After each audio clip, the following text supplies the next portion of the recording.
Welcome! In the last video I made this gorgeous looking plywood pattern coaster. As I still had a piece left over, I thought a fancy box is always useful.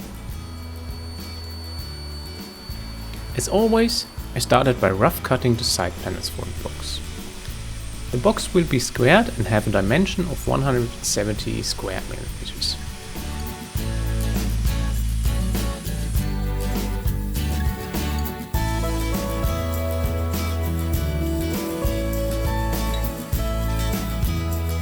After all the side pieces are cut to size, I set the table saw to 45 degrees for the mounting cuts.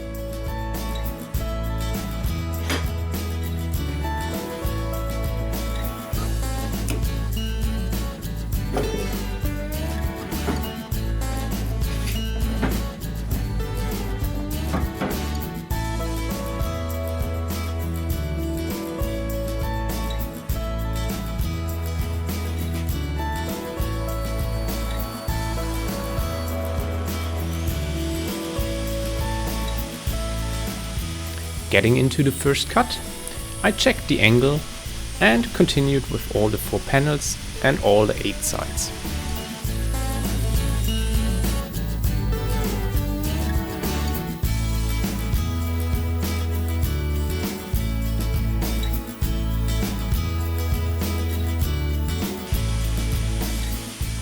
I need 1 slot each for the top and bottom panel. I set the group depth to about 2 centimeters.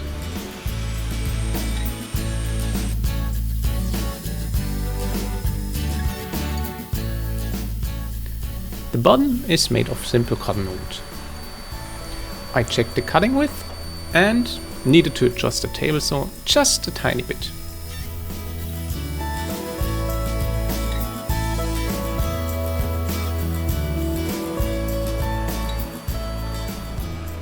Since the lid is quite a bit thicker, about 2.5 centimeters, I needed a few passes with the table saw to create the width of the groove. Of course, the use of a dado stack would be possible, but not really necessary in this case.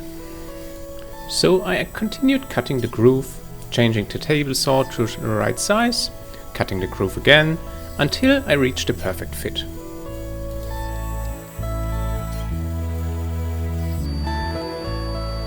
As you can see here, the lid was still a tiny bit too tight, so I still needed one last cut to finish it.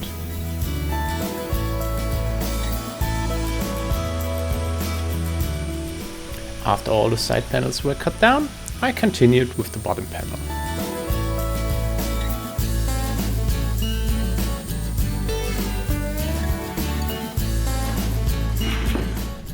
For gluing everything together, I used the common blue tape method, or in my case, the yellow tape method.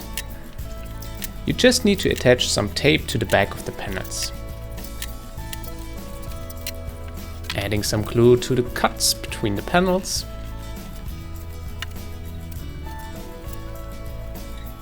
And wrapping everything up like a little present. Last but not least, fixing everything with more tape. I let the glue dry overnight and could unwrap the box afterwards. A couple of weeks back, I made this great spline jig box cutter, or however you want to call it. If you want to check it out, take a look at the link in the top corner. First, I made a clean cut into the jig, where the first splines will be set. Afterwards, I adjusted the table saw to the right height.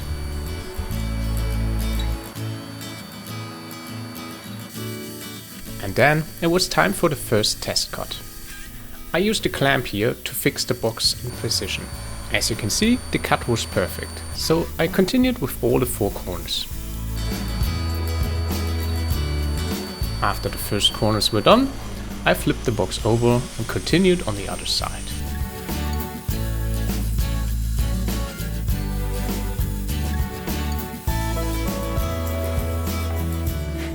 I also decided to make a bigger groove right into the middle of the box, so I adjusted the table saw again.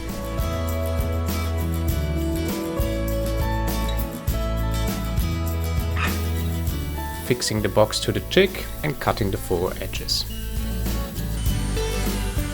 As you can see, the cuts were perfect. The grooves for the splines are cut, so next was time to cut the splices themselves. I also made a jig for that as well. There will be an explanation video about the adjustment and using and free files as well, so stay tuned for more.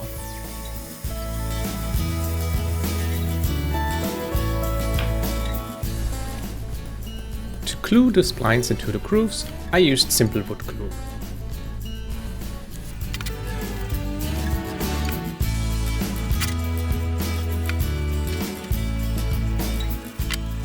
I'm not really sure what type of woods the splines are, but if I had to guess, the small ones are antique cherry and the big ones in the middle are probably oak. If you know more about that, please leave me a comment. I'm curious about it.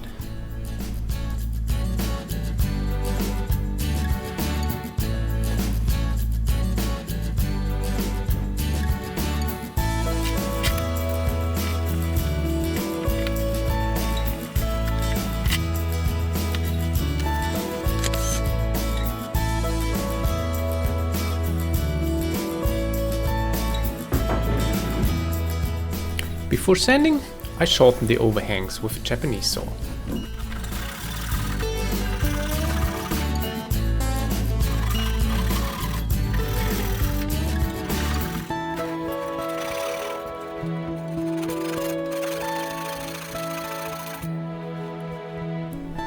The box is still in one big piece, but I wanted to rough sand everything down.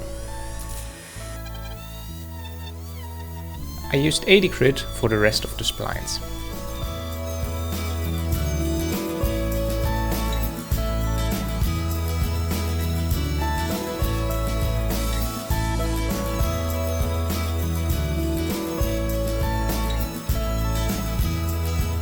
Unfortunately, I broke off a few pieces of the splines while sanding.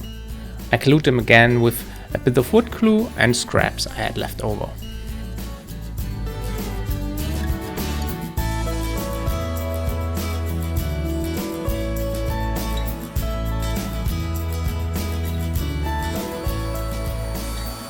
Now it's finally time to make a box out of the whole thing.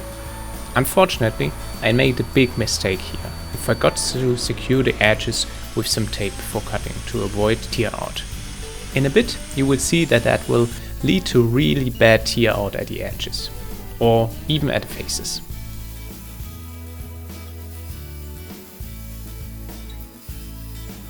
If you take a close look, you can see what I mean with tear out.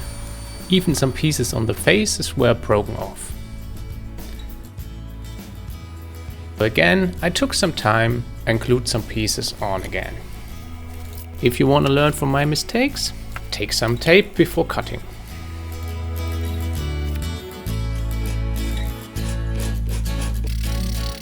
In the end, I'm really glad that I could save the box that easily. You're reaching the end of the build. One of the last steps are attaching the hinges. I clamped the top to the bottom and marked everything. Now it was chiseling time.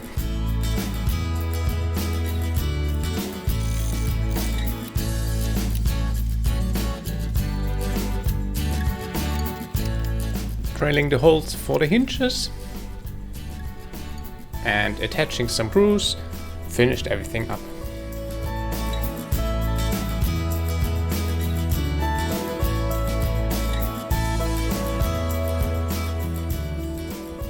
As I already did some rough sanding before, I continued with 100 grit and continued all the way up to 220.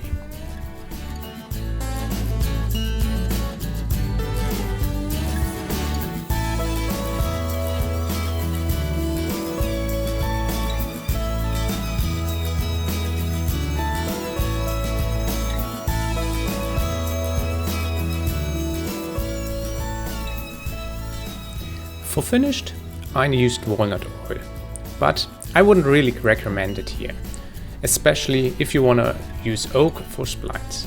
I think the plywood pattern really pops out, but I would probably prefer a somewhat lighter oil.